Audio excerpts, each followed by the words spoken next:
Hi, welcome to the Strong Enough Podcast, your relationship wellness podcast. I'm your host, Claudia.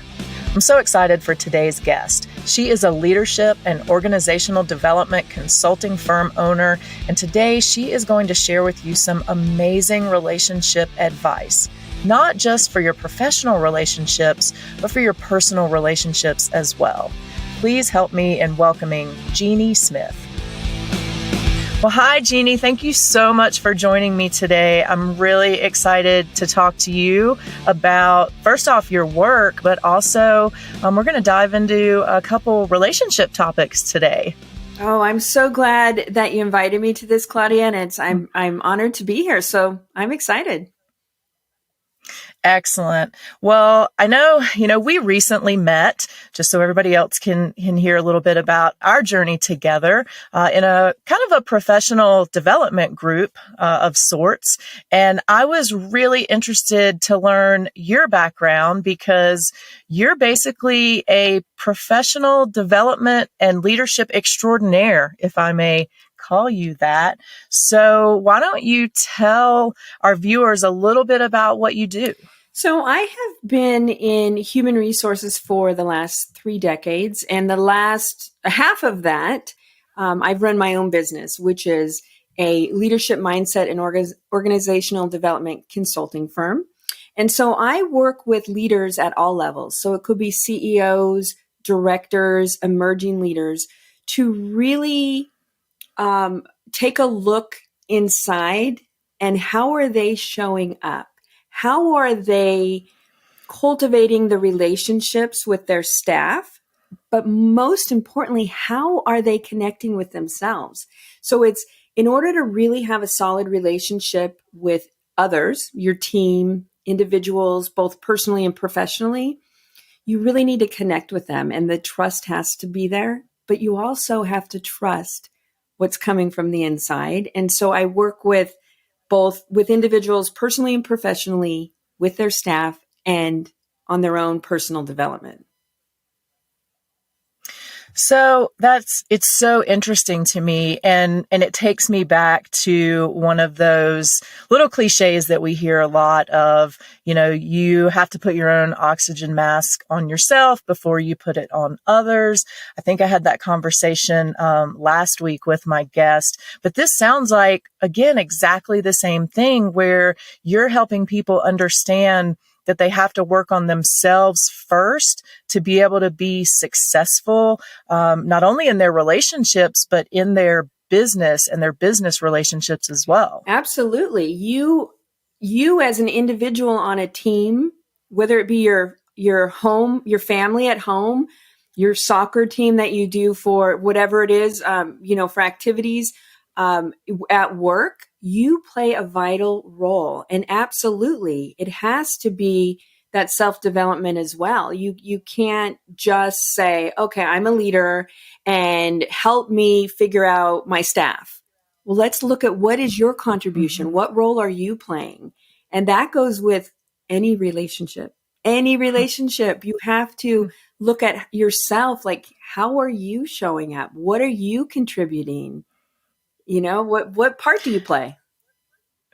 Right. And I think it's really easy a lot of times for, especially, really high up managers, leaders, heads of companies and things like that. They don't always necessarily want to look inward. They want to kind of say, what is my team doing? What more can I get out of them? How can I make them more productive? How can I make more money?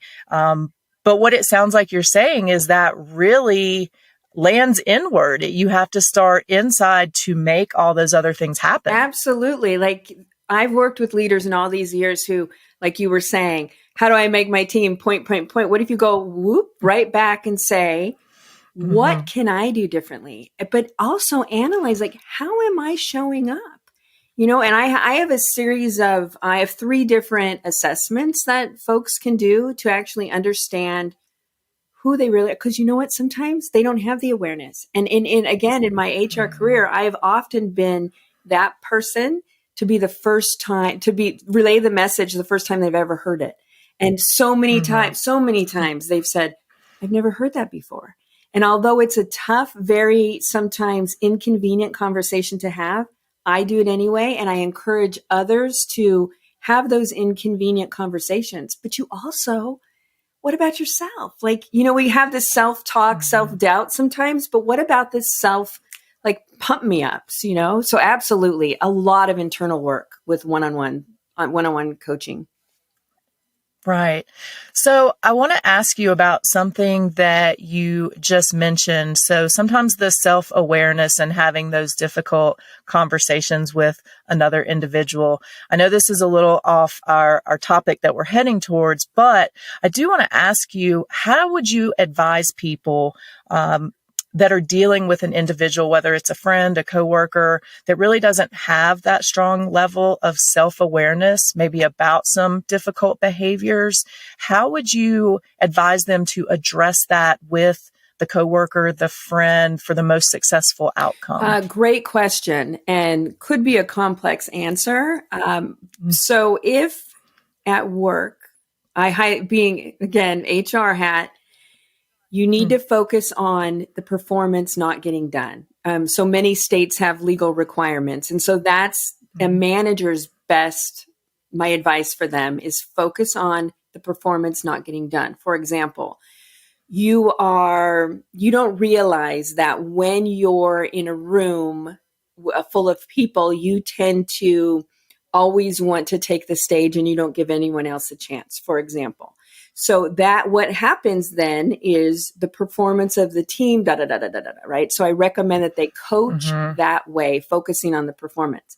In a personal relationship, so say it's a relationship with your spouse, and it's sensitive because you don't want to be accusatory and point fingers, but often with your significant other, if you say, based on how you did that, I feel this way, and I would feel differently. I think I would be happy with this if maybe you worked on it this way, for example, right?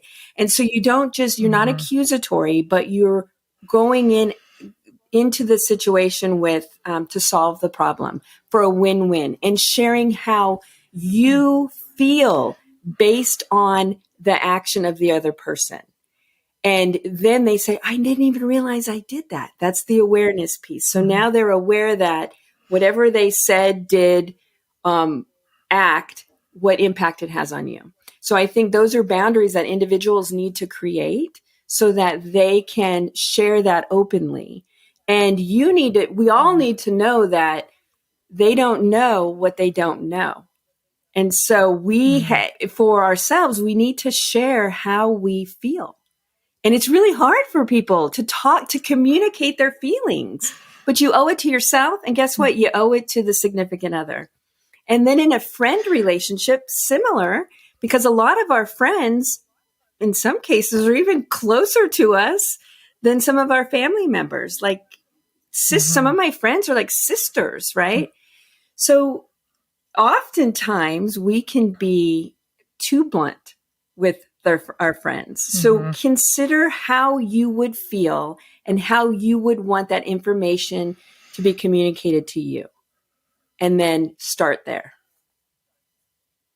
That makes perfect sense. And I love how you said to really focus on how the action or the activity made you feel. I think a lot of times we just jump in and you made me feel this, you did this, and then it puts the other person immediately on the defensive and creates not the best opportunity for a constructive conversation. Right. Think about the time where somebody did that to you, like, you didn't do this right. You, and you're like, wait a minute. So exactly. Just don't point fingers. And you know what I learned early on? Don't even use the word you. It's all about sharing how you're feeling, how that action made you now respond this way. And it's helpful when you've had a really good connection with the individual on what the next step, how you would say that. So I feel this way when this happens. And if we could together agree to do it this way, but it depends on who the person is and how, so you got to get to know. I really, truly believe based on trust, you build a connection, relationships last. But it's always a work in progress. Absolutely. And any relationship is definitely a work in progress. I was talking last week about how so many people think that there's this perfect, effortless relationship out there. And I am pretty sure that's a fairy tale. But I love the point that you're making. It's not just our romantic relationships that take effort, our friendships, our professional relationships. Everything takes effort to maintain and cultivate and strengthen to keep it going long term. Would you agree? Absolutely. It's always work in progress. It always takes effort, everything. And it's not a one way. I know so many times in our lives, we're like, I feel like I'm putting in 110% and it's not coming back. And not that you should have an expectation of other people, but it needs to go both ways in a really solid, successful relationship. And if you feel you're being shortchanged, you probably are. And it's in your benefit to speak up and say, hey, I'm feeling this way and this is why. And ladies and gentlemen, when it's the opportune time, not when that respect the other person and what they're currently doing. Because I know that's backfired on a lot of people. Like if someone's in the middle of writing the thesis for their master's degree, that's not a good time to start bringing this up. Or just think about, put yourself in their shoes. I guess that's probably the easiest advice. Put yourself in their shoes, even in that moment. And then maybe ask them, when would be a good time? I have something I need to talk about. And I tell you, that's probably the hardest part in a relationship is putting yourself out there and saying, when would be a good time? Because, oh my God, now I have to have that conversation. Right. But it's now it's out there. When you put it out there, then you show up for it and you express your needs and your desires. It's amazing what the other person says. I didn't know. Back to the awareness. I didn't know I'm going to do this and this. And it's great to then have that conversation as to, okay, I'm going to do this way. You've agreed to do this way. And then, what's fun in a romantic relationship is to say, have a word or something when they're going off track. Like, I don't know, banana. And then they go, okay, I realize, right? Nobody else needs to know what it is. That's just fun between the couple is to say, because when, you're doing that thing and you say banana, right? Then and you can switch gears and change directions. And then you have that bond. Right. I think that's a great idea. And I think something else that you said that we could really look at doing just as a whole society of relationships is reframing that I need to talk or we need to talk conversation. Because, when you said, hey, you put it out there, when is a good time for us to have a conversation? And the first thing that came to my mind sort of jokingly was, it's the dreaded, we need to talk. But I feel like maybe we start looking at that as an opportunity. It's an opportunity for me to learn maybe what I could improve on to strengthen my relationship. And it's an opportunity for you to gain the confidence to share with me what you're feeling and to bring a potential solution to the table. So maybe we can restructure that entire negativity of we need to talk. I love it. Absolutely. And again, that we need to talk. Everybody's heard that before. And like, oh, okay, now what? Oh God, this is going to be bad news. But instead, and that could go in the business world. It can go in a romantic relationship. It can go with friends. Lately I've been feeling that, whatever it is, I've been feeling that you are too busy for me, if that's how you're feeling, right? And then just start. So when would be a good time to kind of address this issue? Like and here's some things that are on my mind. Maybe we could have coffee tomorrow and just, and the best part of communicating these concerns is ask a question and then sit back and listen. Truly listen. The biggest mistake so many people make, and I'm guilty of it, I've done it, where I'm like, oh, I got to think about what I'm going to say next. What am I going to say next? Well, can you possibly be thinking what you're going to say next and truly listen? I don't think you can. So sit back, clear your mind, be fully present, and listen. You've asked for this meeting. You've asked for this very valuable conversation. You've asked for input. You're asking for help. That's hard for people to do. Now sit back, give them time, be present, and listen to what they have to say. And then acknowledge what they're saying. And then, I didn't know, and then it's amazing what type of trust is built when you have those type of relationships, and the connection and the commitment to one another. It's just so much deeper than where the relationship was. That is wonderful, because so many people do that. And again, I know I am guilty of it as well, where even in just normal conversations where somebody else is talking and you key into one thing they said, and then it's, oh, I know what I want to respond to that.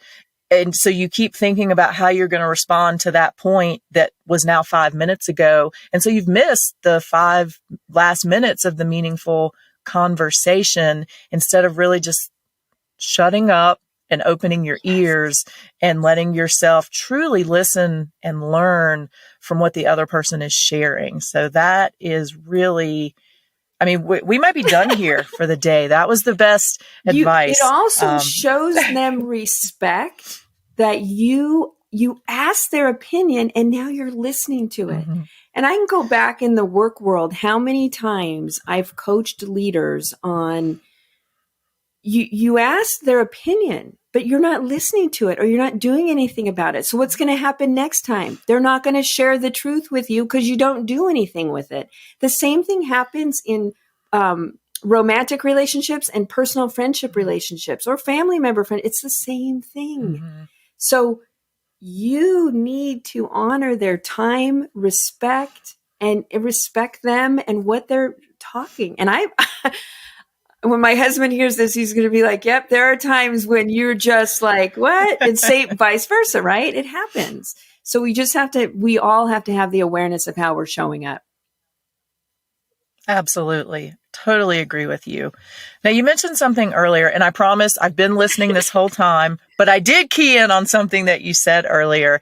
And you said sometimes our friendships can actually be closer than our family.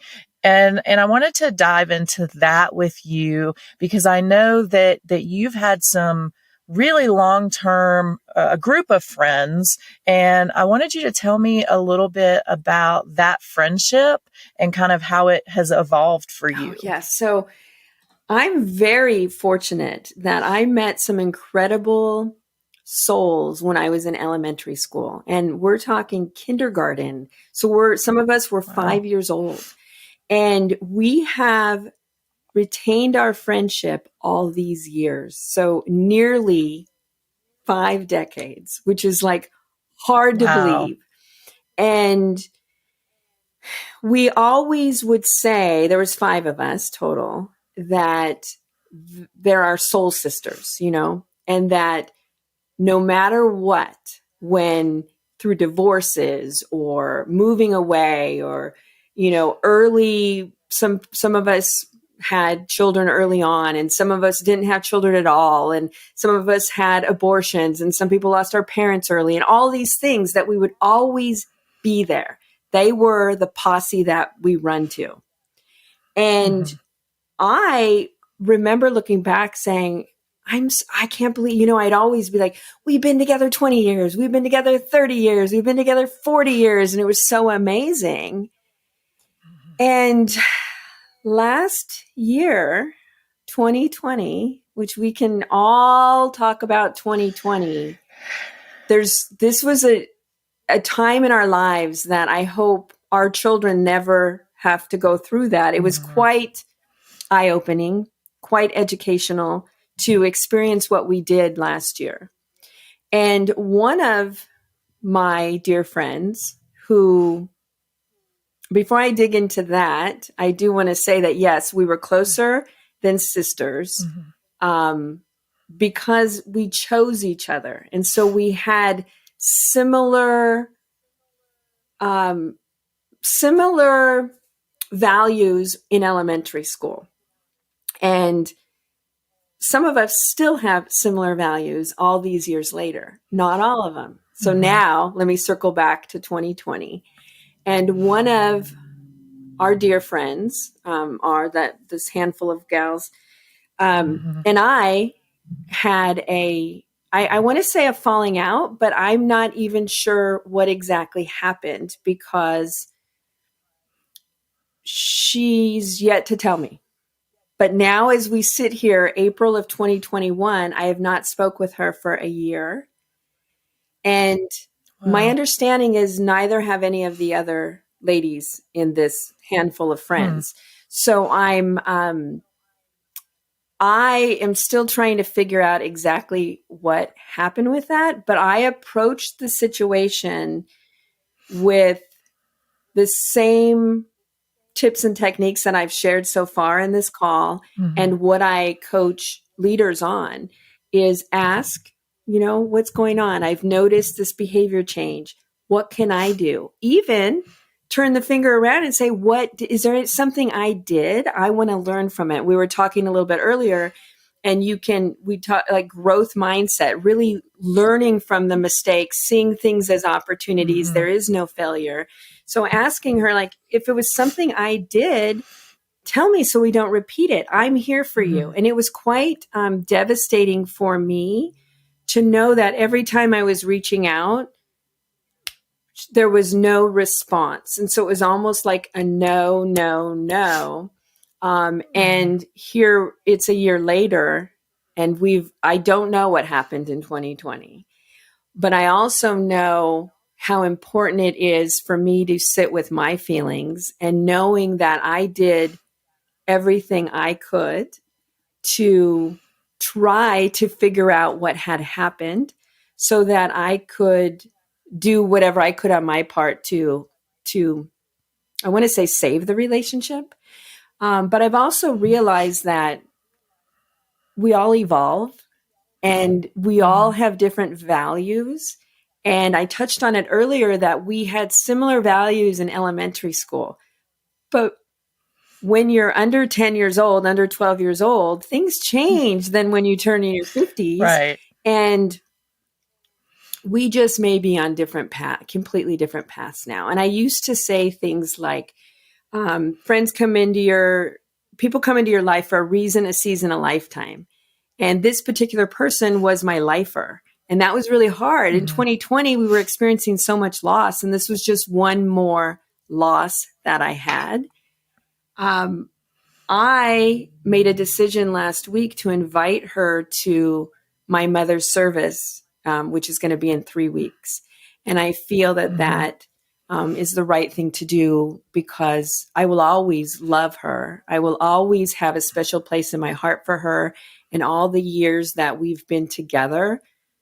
And the things we've done has, in a sense, made me part of who I am. I wouldn't be who I am without this group of friends. And I sometimes you may not know, but you have to get closure on the inside for you.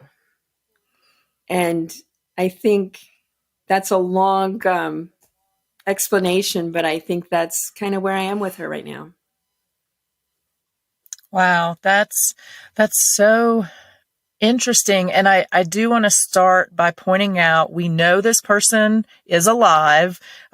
We know she didn't literally fall off the face of the earth, correct? We know she's alive and well, or seemingly well. So, and it sounds like the whole friend group is sort of in the same boat as you, correct? As far as just one day the communication ended. That's correct. As we were all trying to figure out 2020, we started jumping on regular Zoom calls. And somewhere in one of those conversations, this particular person decided that it's time for her to take a break from the group. none of us really know what happened. And I'm a problem solver. I want to know what happened, but I also have to realize that this could be a personal situation for her. And when she's ready, she'll come around. I feel I've gone through all the emotions of, and thanks for actually bringing up that, yes, she's alive. She didn't pass away. That I've forgiven the situation. I'm forgiving, self-forgiveness on how I let it affect me last year. And I think that's important for the audience to hear, is sometimes we may not get the answers we want, but that's okay. How are you working on you still showing up? How are you letting it affect you? Because we need to take charge of the thoughts and feelings that cross our mind on a regular basis. And how do you go about doing that? That's really important. And sometimes it takes time, and you got to give yourself that time and know that what you're living with, because what's in here is how, and we all know that life is short. Tomorrow's not promised to anyone. Mm-hmm. So how's it sitting with us today? That's what you need to take charge of. Absolutely. And something that you and I discussed before we started recording was that whole sense of closure. One of the things I see a lot of people doing, and again, whether it's friendships, romantic relationships, even professional relationships, is they lean on somebody else to give them closure. Well, I need so-and-so to apologize. I need to know what happened here. I need somebody else to do something to make me feel better. And I think this situation is a perfect example to show that is not always going to happen. And so how do you learn to get that closure on your own? Because we can't depend on the other person to provide it, or we're often going to be sorely disappointed. Oh, yes, that's such a great question. And you're so right. I need this, I need that, I need this in both professional life, and personal life. And you have to figure out why you feel the need to get this from the other person, because the feelings you have are your feelings. They're not owned by somebody else. And to your point, sometimes we'll never get what we're expecting. I still don't have the answers as to why this particular lifelong friend went MIA. I just don't have them. I may never get those. And it's not even something that I should expect or that I have a right to. That's her personal life. Like, we all we keep our own things personal. What we do have to take and manage and take charge of is our own emotions. And so how do we do that? If we're relying on other people, you're never going to get there. You have to, what's in my core? How am I showing up? I mentioned the whole self-forgiveness. The self-forgiveness part for me and with this particular relationship is I let it bother me for months last year. And so I laugh. I joke around about blaming it on 2020. I don't really blame anything on 2020. It's always just a joke for me when I say that. But it was very hard. Even some of us who work on personal development all the time with individuals, it was a hard year. So, give yourself some grace for last year, but also like understand that it's okay you feel that way, but how do you want to show up tomorrow? And find that love that you had for that person, find the glass half full of that relationship, and realize that as hard as this is, nothing is permanent. Nothing in this world is permanent. And so enjoy the time that you have, embrace the moments you had, the memories. And for a while, my phone, when I got the new operating system, it would give me these random pictures. And when I would see them of her, I'd be like, oh man, she and I were in Sedona, or she and I were on this hiking trip in Torrey Pines. And today I now look at it and go, those were really great times. And if we ever have them again, great. If we don't, a time and a place for everything.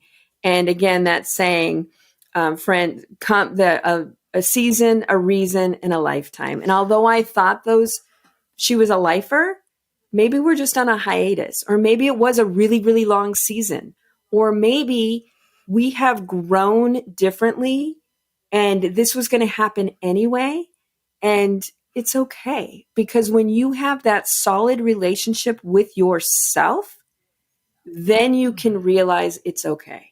And so to answer the question, like, what do you do, and relying on other people, you can't. You can only rely on yourself. So gear yourself up with all the tools and the skills and the abilities to handle these emotions when they come, so that you're not relying on other people. That was one of the hardest lessons for me to learn, I think, when it comes to relationships and that closure aspect of not giving the power to another human being whose actions you cannot control. Yes.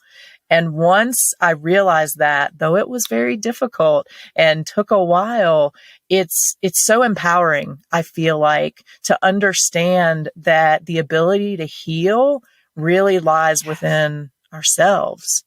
And I'm so grateful to have that lesson. And it truly makes me sad when I look at some other people sometimes that are waiting for those answers, for that other person to tell them X, Y, Z. And you kind of just want to shake them and say, no, it's almost like the Wizard of Oz. You've had the power all along, yes, my dear. You can do this for yourself. Yes. Yes. You made me realize, or think of something. When my dad passed away in 1998, he was actually killed by a drunk driver. And so it was a instantaneous notice. Like, I didn't have a chance to say goodbye. I didn't have a chance to apologize. I didn't have a chance to necessarily get closure, because I had so much I still wanted to tell him. Mm-hmm. But I had to realize that how am I going to manage this internally?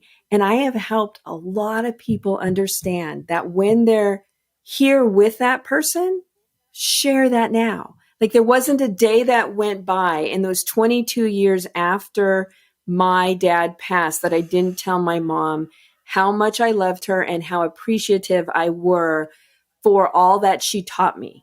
And a lot of people don't do that. And that's when they live with regret, because they're like, I could have, should have told them. Well, I didn't get to tell my dad. So I've actually worked with individuals who are like, I don't really have a great relationship with my parents.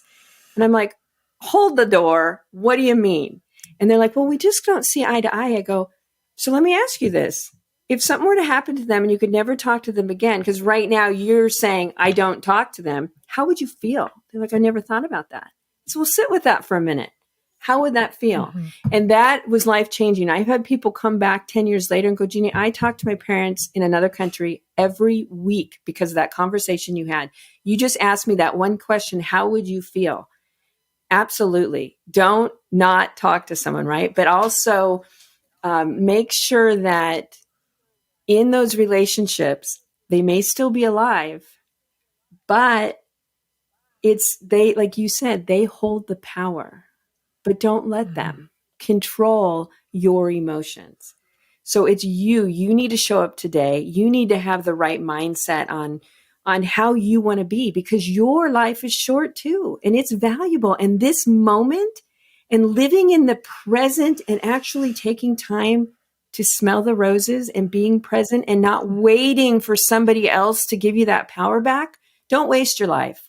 Don't. Like, it's just kind of figure out who you are at the core and how you're going to be, and have that awareness. I think it really is beneficial to people. And I know it's, like you said, it's not easy. It's not easy. I mean, I have ex-friends, I have an ex-husband, I have ex-bosses, I have all these relationships that, where are you today? What are you doing today? And what's your tomorrow look like? And how do you want to be? How do you want to show up? What I really appreciate about what you just said with the relationship with your father and having the regrets and having I wish I would have said this. I think it's great that you acknowledged and that you took action afterwards. So it would have been easy for you to live in that regretful world for years, even still, and to this day be lamenting over, well, gosh, I didn't get to say this, I didn't get to say that. But it seems like what you did instead was recognize that and took action in other relationships that are still here, that you can make better so that you don't repeat that situation. And I love that you took this really tough situation and instead of making it more difficult or being the victim in that situation and just letting that haunt you, that you said, wow, I wish I would have done this. So that's what I'm going to do in this other relationship. That's fantastic and really insightful of you. Thank you. And as you know, my mom passed away, and I probably mentioned it just recently in March. But I look back and there wasn't a day I regret, because I was so generous with my appreciation for her. And she knows the impact she had on my life because I communicated that. And it's really difficult. That's hard too. It's hard to sometimes get into the emotions and share, like, oh my God, Mom, I love you so much. And I'm so appreciative for you teaching me this, this, and that. Like, get specific. It's amazing. And then how you can make the other person feel, but how you feel too. Right. And I am the youngest of 6 kids. And so I was honored. It's a choice of words. I was actually given the honor to take care of my mom. And my siblings for the last 10 years, mom had dementia, Alzheimer's. And I would say to my siblings, now would be a good time to come visit her. Like, she still knows who everybody is. Now would be a good time. Oh, things are getting, now would be a good time. They didn't come. They didn't call. And guess now they are sad. They're living with some regret. They're calling me all the time and saying, I miss Mom. After the fact, it's a little too late. And I hate to be so blunt and hardcore, but when you have an opportunity to share the love that you have, the appreciation, I highly recommend it, because that helps this whole internal you to show up fulfilled on a regular basis, because you've done everything you can. And even with my siblings, I've been telling them for 10 years, you might want to do this. And as much as I want to say, I told you so, I will never, right? Because that's not cool. But it breaks my heart, because they didn't have to be that way. And so I've thought about doing work with caregivers, or siblings to say, really, like, how do you want to be at the end of this? And I feel like I actually absorbed my mom's soul in my souls, like in my shoes, like I'm walking around with Mom, because the relationship we had when she was here. And I think that's so important. It's so important. It's so important as we age, because you never know, we're losing friends. Right. Like, reach out to loved ones. And now that we can start to move about, I'm calling it move about the cabin after COVID. Right. I know more people are giving hugs. More people are realizing this. And if we can take the benefits of last year, that's one of them. They're realizing how important the important people are in our life and how you want to be when you see them. And we don't take anyone for granted, or a lot of us don't, because it's short. Life's short. You never know what's going to happen. We did not expect that. I mean, I remember sitting there in January going, wow, what's happening in China or other parts of the world? And then going February, March, wait, what? We're closing down the schools? Like, crazy. Right. So you never know. And the things like earthquakes or fires, these things happen too. You just don't know what tomorrow's going to bring. And so I guess my advice to everyone is be fully present. I always used to say this: hug the ones you love and love the ones you hug. Just think about that. Hug the ones you love and love the ones you hug. And if you're in a relationship with work, personal, whatever it is, and it's not, I'm reluctant to use the word serving you, because it seems so selfish to me. But if but I understand. It's not a mutual, truly, like I call them my soul sisters, type of relationship, and they don't all have to be deep like that, but in a work world, you want to feel like you're connected, you have a sense of belonging, you feel like you're a sense of inclusion and that you're being heard. If it's not, just be well aware that you have choices. And even if you've been in a relationship almost 50 years with a friend, the choice is yours to how you're going to move forward with it. And in some cases, like the one that I shared, the choice wasn't mine, but it's mine now. Like I've realized what happened last year. And so for women, we've all been in relationships that really are not healthy. And just know, ladies out there and men, it goes both ways, that it's okay to move on at any age. It's okay, because I used to always say I would rather be single and happy than with a partner and miserable, and I think that's key. So while our viewers and listeners are probably trying to do the math, I think a lot of people like me are confused as to how you've had friends for 5 decades, because there's no way that you can be more than 5 decades old. Oh, I am. But while people are trying to figure all that out in their head, I want to talk to you a little bit about your boundaries. And I know you said earlier that if this friend comes back into your life, great. If she doesn't, great, not great, but okay. I have the memories. So where are you at with kind of the boundaries that you've set at this point? If she were to call you or text you today and say, wow, it was a rough year, I was super busy, let's be lifers again. How do you feel about that? It's a really great question. So my heart goes out to people that I've known a long time, but I also realize that I tend to have a boundary issue anyway. So I give back to what you said earlier in the call about the oxygen mask. It is rare for me to, although I preach self-care, it's one of those things that I put on the back burner. And I've committed to myself the last couple years to really focus on this. So it's an everyday building that muscle of self-care and boundaries. And so having lived through what I have with this particular individual, there will always be a place in my heart for her. So she is more than welcome to come back.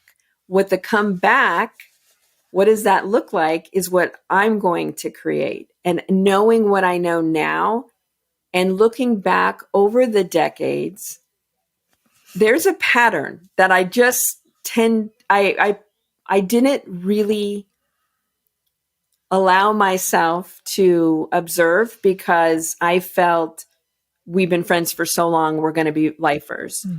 But there is a pattern there.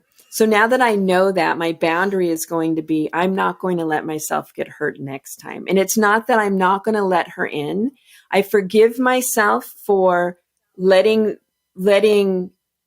I would say she did this to me, right? But letting my emotions get the best of me for months last year. I also forgive her, and I don't know what has happened with her. So if she comes back and says it's been a really rough year, I'm going to be there for her as a friend. And she may very well really need somebody. And that's what true friends are. Like, I am not going to close the door and hold this grudge. That doesn't serve me well. And so I will be there for her, but I will I have realized how I'm also going to drive the relationship, and it not just be a one way where I give. And she's done some amazing things for me. She helped me move my mom out of her place when I had to put my mom in a nursing home. She was there for me every weekend. So there's things like that I'll never forget, and I am so grateful for. And so when she's ready, I'm ready to help her any way that I can, in support of my boundaries as well. You mentioned that you had forgiven yourself and you had forgiven her. And I think that's another great point along with closure is forgiveness is something that we have to do for ourselves. Again, not looking for any action from the person we are forgiving, because obviously you didn't get anything, when you forgave her. She may not even know that you have forgiven her. So was that process like for you? Because I'm guessing that losing that relationship was very traumatic, almost like a Mm-hmm. death in a Mm-hmm. sense. So how was it for you to kind of go through that process and then be willing to forgive for yourself, for what's best for you going forward? So that was one of, you mentioned it was like it was a loss of relationship. So it was almost like another death. And so I Mm-hmm. had, my sister passed away December of 19, and then this relationship with this person. And there was a couple others. One died of COVID, my mom, a friend's husband. So there was a handful of deaths. And so I Wow. actually, after the last one, which was early March, which was just well, now it's already May. Um, I decided to go to therapy, and it had been 25 years since I went to therapy. That's when I was contemplating my divorce. And Mm-hmm. I would tell the therapist, I'm feeling neutral. I'm feeling neutral over this relationship. And then I would proceed to express my feelings. And she was awesome. She's like, yeah, so you're not neutral. You're not neutral. And so I work with individuals to get neutral on relationships. I feel very neutral in my relationship with my ex-husband. So what do I have to do to get there? And you can have friends, you can have therapists, you can have a coach, you can have all these people, but the answers are within. So I would talk and I'd ask, so would you think I'm closer to neutral, right? And so it really just took time. It took self-reflection. It took, what do you want? What do you need? Not what you need from somebody else. What do you need from yourself? Mm-hmm. What do you need to do? What do you need to accept? What do you need, And so I did. I went back to all of my interactions with this person early in 2020, and then all my feelings in the months that I was grieving over it.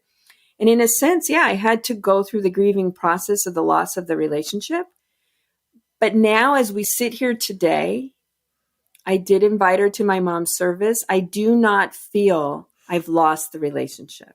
I think we all grow and evolve and change. We're all moving and changing. It's a dynamic world we're in, and who knows what's going to come our way. I don't feel I've lost it. I think it's evolved into something, and it may evolve back. It's like one of those lava lamps that, like, Right. move around, and that's okay. It's okay. And knowing what I that saying, people will not forget how you made them feel based on what you said. Well, Mm-hmm. she didn't say anything. In absence of saying anything made me feel this way, but I chose to feel that way. So I'm taking responsibility for it. And so I have boundaries. But life is short, and our relationship was based on love, for friends, long-term friends. And I think, I have a place for her. It's just may not look exactly the same as it did prior to that incident. Would you say that you are hopeful or neutral that she will show up for your mom's service? Great question. And I am neutral. So if she shows up, it says a lot about where she's at. And if she Mm-hmm. doesn't show up, it's okay. I'm not going to look into it. I felt it was the right thing and what my mom would advise me to do as well. And I felt like I slept on it, and I'm going to make a decision that I'm not going to regret. So, listeners, take the time. Give yourself an opportunity to think about things before you make a decision. Not everything has to be done instantaneous. And oftentimes when you sit with it, either like in a nice quiet spot outside, somewhere in your house, overnight, sit with it, the answers will come from within that are the right answers for you. And it was really important that I invite her because she knew my mom like a mom. And how could I not at least give her the opportunity to show? So I do feel like today I am neutral, whether she shows up or not. And I'm okay with it either way. That is fantastic. And I feel like that really shows the work that you have put in to healing yourself. And I'm so glad that you brought up that you started seeing a therapist, because I think a couple things. First off, a lot of people still have a negative connotation towards therapy. I think it's amazing. I think probably everyone should be in therapy for one reason or another. But what I also love is here you are, kind of the relationship expert, the guru, if you will, in helping other people do the things that you needed to do, yet you were willing to step out and say, you know what? I know how to do all this stuff. I teach other people how to do it, but I need some help right now doing it for myself. And you were willing to step out and be vulnerable and get that help that you needed to process everything. Yeah, the therapist said the same thing. Almost exactly what you just said. Like, this is what you do for a living, but it's really says a lot about how you want to grow and learn and to request therapy. And I think we all need someone to talk to. And that's where coaches like me come into play. That's where therapists are amazing for people. I agree. I think I highly recommend, and I cannot believe I had 25-year hiatus from therapy because now I almost don't want to live without her. I love my time with her.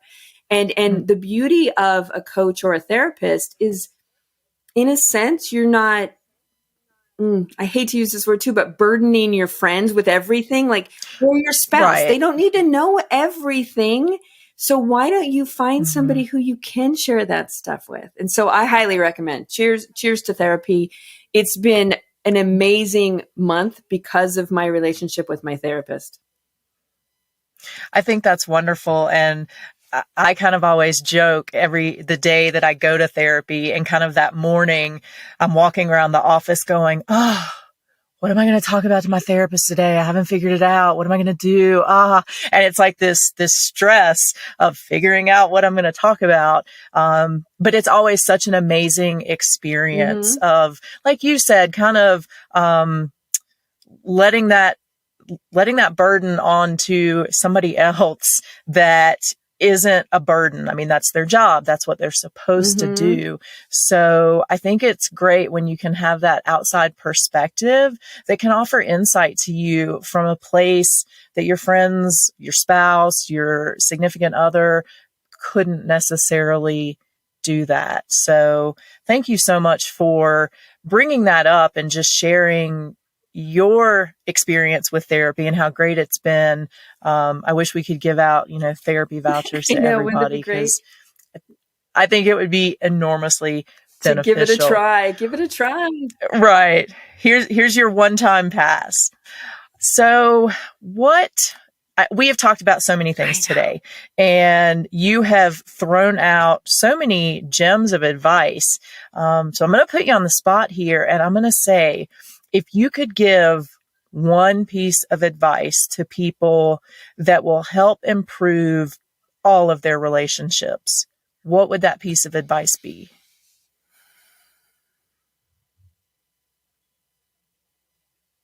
One piece of advice for all relationships. I think the most important part is understanding your values. So if it's not clear to you what your core values are, that would be the first step. Figure out what they are. Because when you know at any time what is most important to you, for example, I value respect. And so I respect everyone. I respect their time. I respect their authority. I respect their status. Janitors are as important to me as CEOs, and I You can ask any of them that have worked in organizations that I've been a part of. They're like, she makes me feel so important. Well, heck yeah, you're a human, right? So, but for me too, when my value of respect is compromised, I'm well aware of what happens to my stress level. And so I highly recommend people figure that out. And because when you know, you can feel it, you've identified what they are, and within seconds, you can determine how you're going to respond versus react. So that would be my number one advice, is figuring out your core values and knowing what those are. Like I just said, you can respond versus react. Mm-hmm. But in a work world, or a personal romantic relationship, or even a friend relationship, you will be able to know when your values are being compromised, when you're feeling shortchanged, and you will have the ability to stand up for those. Now, that's not always easy, because you're putting a line in the sand and saying, I'm not going to tolerate that. And that's important in the work world. I've done that many times Mm-hmm. over. I've been asked to do some unethical things at work. I've been asked to do things just because I was a female. And no, it wasn't sexual, but it was like, can you get me coffee? What? Mm-hmm. What? Why? Because what? I look like a stewardess? Like, from what? This is ridiculous, right? Like, Mm-hmm. and I don't even mean that like stewardess, because they're obviously flight attendants and but you know what I'm saying. But I knew what one of my core values were, and I would stick up for it no matter what. And that is when, the old saying, I think it was Kenny Rogers, know when to hold them, know when to fold them, know when to walk away, know when to run. Absolutely. So, number one advice, determine or identify your core values.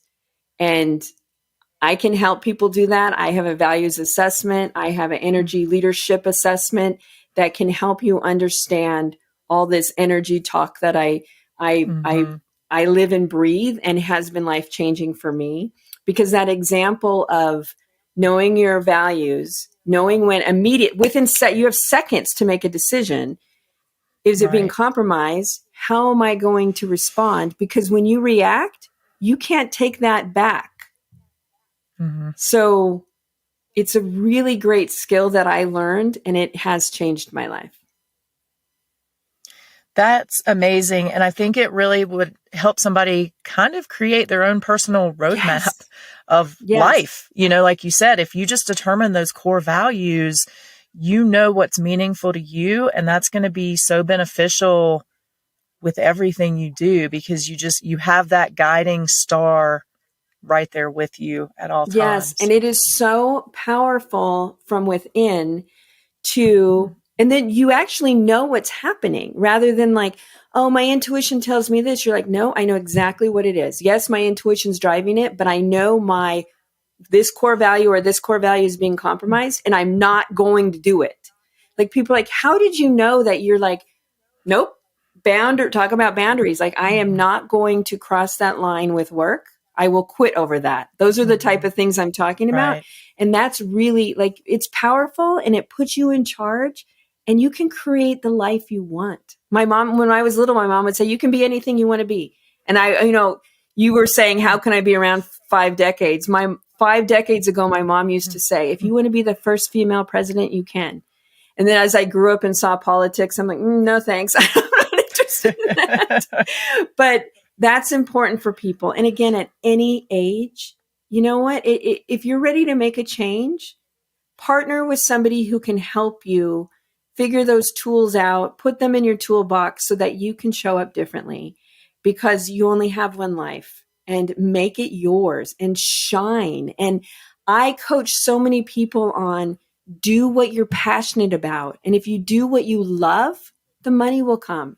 And I know it's easy, it's this vicious circle, or the cart before the horse.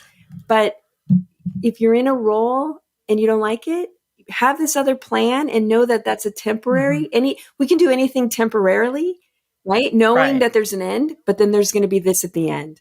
So I highly recommend, and that's with relationships of any kind. Just make it work for you. It's your life, and don't live for I love others. that. Absolutely.